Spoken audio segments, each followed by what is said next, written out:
Hi everyone, welcome to Savita Ruchi YouTube channel. ನಾನು ನಿಮ್ಮ ಸವಿತಾ. ಬನ್ನಿ, ನಾನು ಇವತ್ತಿನ ದಿವಸ ಹೆಲ್ದಿಯಾದಂಥ ಒಂದು ಎಲೆಗಳಿಂದ ಮಾಡಿದಂಥ ಚಟ್ನಿ ಪುಡಿ ಮಾಡ್ತಾಯಿದ್ದೀನಿ. ಯಾವ ಎಲೆಯಿಂದ ಮಾಡಿದ್ದೀನಿ ಅಂತ ಹೇಳಿದ್ರೆ ಕರಿಬೇವಿನ ಸೊಪ್ಪಿನಿಂದ ಒಂದು ಚಟ್ನಿ ಪುಡಿ ತಯಾರು ಮಾಡಿದ್ದೀನಿ. ಬನ್ನಿ, ಅದಕ್ಕೇನೆಲ್ಲ ತೊಗೊಂಡಿದ್ದೀನಿ ಅಂತೇಳಿ ನೋಡ್ಕೊಂಡು ಬರೋಣ.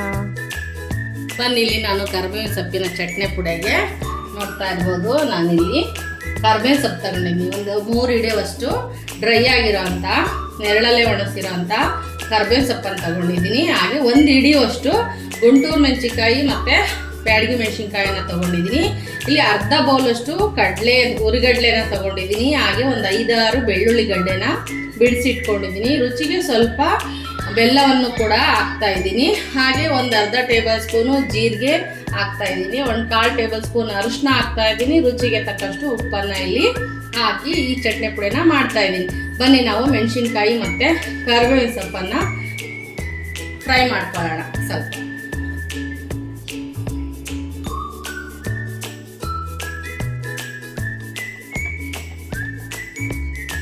ಬನ್ನಿ, ಇವಾಗ ಆಲ್ರೆಡಿ ನಾನು ಪ್ಯಾನನ್ನು ಬಿಸಿಗಿಟ್ಟಿದ್ದೀನಿ. ಇವಾಗ ನಾವು ಮೆಣಸಿನ್ಕಾಯಿ ತೊಗೊಂಡಿದ್ವಲ್ಲ ಅದನ್ನು ಸ್ವಲ್ಪ ಬಾಡಿಸ್ಕೊಂಡು ನಂತರ ನಾವು ಕರಿಬೇವಿನ ಸೊಪ್ಪನ್ನು ಹಾಕ್ಕೊಳ್ಳೋಣ. ಸ್ವಲ್ಪ ಬಾಡಲಿದ್ದು ಭಾಳ ಹೊತ್ತು ಹುರಿದ್ರೆ ಘಾಟ್ ಬಂದುಬಿಡುತ್ತೆ ಮೆಣಸಿನ್ಕಾಯಿ. ಹಾಗಾಗಿ ಸಣ್ಣ ಉರಿಲೇ ಬಾಡಿಸ್ಕೊಳ್ಬೇಕು. ಎಣ್ಣೆ ಹಾಕಿದ್ರೂ ಬೇಗನೆ ಫ್ರೈ ಆಗಿಬಿಡುತ್ತೆ. ನಾನಿಲ್ಲಿ ಯಾವುದೇ ಥರ ಚಟ್ನಿ ಪುಡಿಗೂ ಎಣ್ಣೆನ ಯೂಸ್ ಮಾಡಿಲ್ಲ, ಯಾಕೆಂದರೆ ಸ್ಟೋರ್ ಮಾಡ್ಕೊಳ್ಳೋದ್ರಿಂದ ಕೆಲವು ಮಕ್ಕಳು ಎಣ್ಣೆ ಜಾಸ್ತಿ ತಿನ್ನೋಕ್ಕೆ ಇಷ್ಟಪಡಲ್ಲ. ಹಾಗಾಗಿ ನಾನು ಇಲ್ಲಿ ಆಯಿಲ್ ಫ್ರೀ ಚಟ್ನಿ ಪುಡಿಗಳನ್ನೇ ಮಾಡಿರೋದು. ನೋಡಿ, ಇವಾಗ ಇದರೊಟ್ಟಿಗೆ ನಾನು ಕರಿಬೇವಿನ ಸೊಪ್ಪು ಜೊತೆಗೆ ಮೆಣಸಿನ್ಕಾಯಿನ ಸ್ವಲ್ಪ ಫ್ರೈ ಆಗುತ್ತೆ. ಇವಾಗ ಈ ಕರಿಬೇವಿನ ಸೊಪ್ಪು 3 ಹಿಡಿಯೋಷ್ಟು ತೊಗೊಂಡಿರ್ತೀವಲ್ಲ ಅದನ್ನು ಬಾಡಿಸ್ಕೊಳ್ಳೋಣ.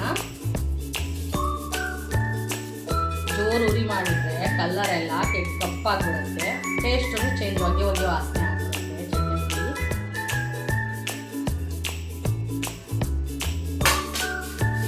ಬನ್ನಿ, ಈಗ ನೋಡ್ಕೊಂಡು ಉರಿ ಸೆಟ್ ಮಾಡಿಕೊಂಡು ಫ್ರೈ ಮಾಡ್ಕೊಳ್ಳೋಣ.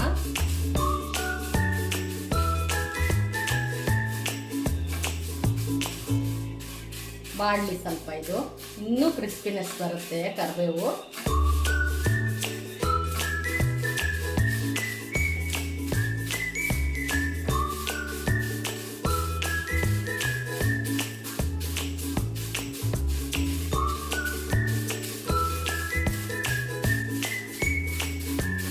ಕೇಳಿಸ್ತಾ ಇದೆಯಲ್ಲ ಎಷ್ಟು ಡ್ರೈ ಆಗಿದೆ ಅಂತ. ಆಲ್ರೆಡಿ ಡ್ರೈ ಆಗಿರುತ್ತೆ. ಮತ್ತೊಂದು ಸರ್ತಿ ಸಣ್ಣ ಉರಿಲಿಗೆ ಬಾಡಿಸ್ಕೊಳ್ತಾ ಇದ್ದೀನಿ.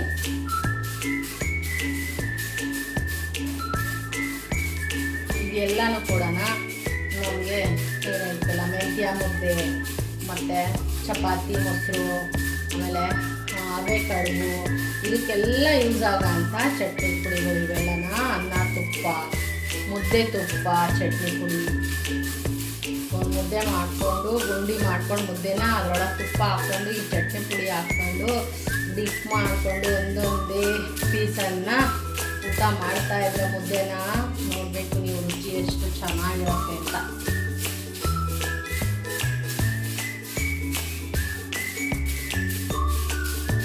ಊರಿನ ನೋಡ್ಕೊಳ್ಳಿ. ಇಲ್ಲೇ ನಾವು ಇದ್ದು ಕೈ ಹಾಕ್ತೀವಿ ಅಂದರೆ ಒಂದು ಮಿಡಲ್ಲು ಸ್ಲೋ ಮಾಡಿಕೊಂಡು ನೀರನ್ನ ಹುರ್ಕೋಬೋದು. ಮತ್ತು ನಾವೇನಾದ್ರು ಕೆಲಸ ಮಾಡ್ಕೊತಾ ಇದ್ದೀವಿ ಅಂದರೆ ಲೋ ಫ್ಲೇಮಲ್ಲೇ ಇರಲಿ. ನೋಡಿ, ಫುಲ್ಲು ಸೌಂಡ್ ಎಷ್ಟು ಕ್ರಿಸ್ಪಿನೆಸ್ ಆಗಿ ಬರ್ತಾ ಇದೆ ಸೌಂಡ್ ಅಲ್ವಾ. ಸರಕ್ ಅಂತಿದೆ ನಾನು. ಹೌದಾ? ಇವಾಗ ಇದನ್ನು ಇದರಲ್ಲೇ ತಣಿಯೋದಕ್ಕೆ ಬಿಡೋಣ. ಅದರೊಟ್ಟಿಗೆ ನಾವು ಬೆಳ್ಳುಳ್ಳಿ ತೊಗೊಂಡಿದ್ವಿ, ಕಡಲೆ ತೊಗೊಂಡಿದ್ವಿ, ಉರಿಗಡ್ಲೆ, ಒಂಚೂರು ರುಚಿಗೆ ತಕ್ಕಷ್ಟು ಬೆಲ್ಲ ತೊಗೊಂಡಿದ್ವಿ. ಇದಕ್ಕೆ ಹಾಕ್ಬಿಡೋಣ. ಸ್ಟವನ್ನು ಆಫ್ ಮಾಡೋಣ ಇವಾಗ. ಹಾಗೆ ಒಂದು 1/4 ಟೇಬಲ್ ಸ್ಪೂನ್ ಅರಿಶಿನ ಹಾಕೋಣ. ಹಾಗೆ ಒಂದು ಕಾಲು ಟೇಬಲ್ ಸ್ಪೂನ್ ಜೀರಿಗೆನೂ ಹಾಕೋಣ.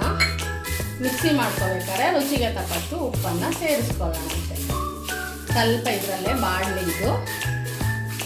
ನೆಕ್ಸ್ಟು ಮಿಕ್ಸಿಗೆ ಹಾಕೋಣ, ಫೈನ್ ಪೌಡರ್ ಮಾಡೋಣ.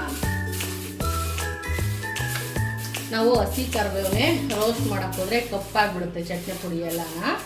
ನಾವು ನೆರಳಲ್ಲೇ ಒಣಗಿಸಿ ನಂತರ ಚಟ್ನಿ ಪುಡಿ ಮಾಡೋದ್ರಿಂದ ಅದ್ರ ಬಣ್ಣನ ಅದು ಹಾಗೆ ಇಟ್ಕೊಳುತ್ತೆ. ಸ್ಟವ್ ಆಫ್ ಮಾಡಿ ಸ್ವಲ್ಪ ತಣ್ಣಗಾಗಲಿ ಇದೆಲ್ಲ.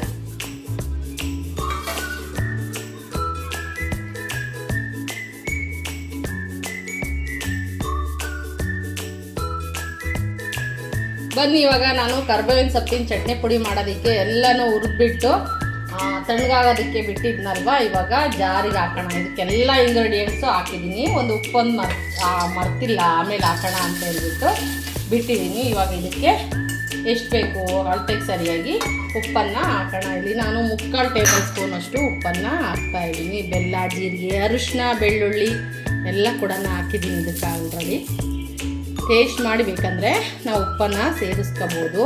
ಯಾಕೆಂದರೆ ಇದು ಮಿಕ್ಸಿ ಮಾಡಿದಾಗ ಸ್ವಲ್ಪನೇ ಆಗುತ್ತೆ ಪೌಡರು, ಹಾಗಾಗಿ ಹಗುರವಾಗಿರೋಂಥ ಪದಾರ್ಥ ಅಲ್ವಾ ಇದು ಕರ್ಬೇವಿನ ಸೊಪ್ಪು, ಹಂಗಾಗಿ ಸ್ವಲ್ಪನೇ ಉಪ್ಪ ನೋಡಿ ಹಾಕಬೇಕು. ಇದನ್ನೊಂದು ಸರ್ತಿ ಗರ್ರಂಚನ ಬನ್ನಿ ಮಿಕ್ಸಿ ಒಳಗೆ.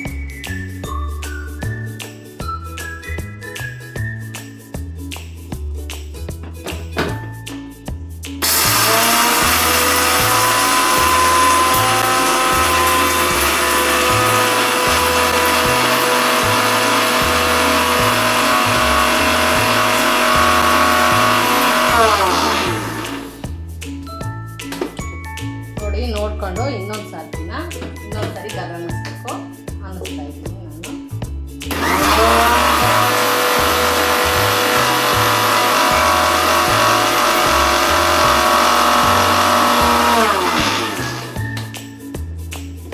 ಬನ್ನಿ ಇವಾಗ ನೋಡೋಣ.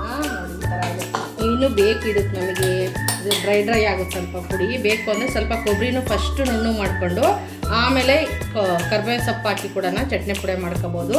ನಾನಿಲ್ಲಿ ಬರೀ ಕರ್ಬೇವಿನ ಸೊಪ್ಪು, ಒಂದು ಸ್ವಲ್ಪ ಉರಿಗಡಲೆ ಮಾತ್ರ ಇಲ್ಲಿ ಯೂಸ್ ಮಾಡಿರೋದು. ನೋಡ್ತಾ ಇರ್ಬೋದು ನೀವು ಯಾವ ಥರ ಆಗಿದೆ. ಮೆಹಂದಿ ಪುಡಿ ನೋಡಿದ್ದೀರಲ್ವ, ಆ ಕಲರ್ ಗ್ರೀನ್ ಬಂದಿದೆ ನೋಡಿ ಚಟ್ನಿ ಪುಡಿ. ನೋಡಿ ಇಷ್ಟು ಸಾಕು.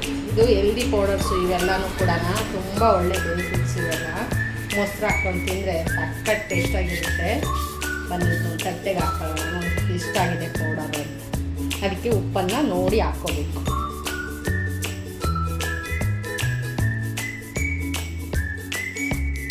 ಬನ್ನಿ ನೋಡೋಣ ಎಷ್ಟಾಗಿದೆ. ನೋಡಿ ಎಷ್ಟಾಗಿದೆ ಪುಡಿ ಆಯಿತು.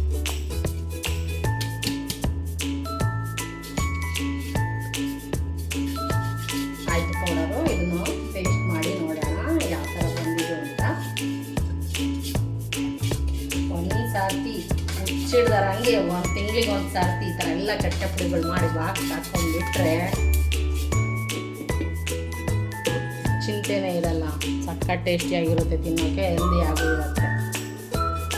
ಅರ್ಜೆಂಟಿಗೆ ಏನಾದರೂ ತಿನ್ನಬೇಕಪ್ಪ ಅಂದರೂ ನಮಗೆ ಕೈಗೆ ಸಿಗುತ್ತೆ. ಬನ್ನಿ ಇವಾಗ ಇದು ಟೇಸ್ಟ್ ನೋಡೋಣ. ಬನ್ನಿ ಇವಾಗ ಟೇಸ್ಟ್ ಹೇಗೆ ಬಂದಿದೆ ಅಂತ ತಿಂದ್ಬಿಟ್ಟು ಹೇಳ್ತೀನಿ. ಎಷ್ಟು ರುಚಿಯಾಗಿದೆ ಗೊತ್ತಾ ಇದು. ಸಖತ್ ಚೆನ್ನಾಗಿರುತ್ತೆ.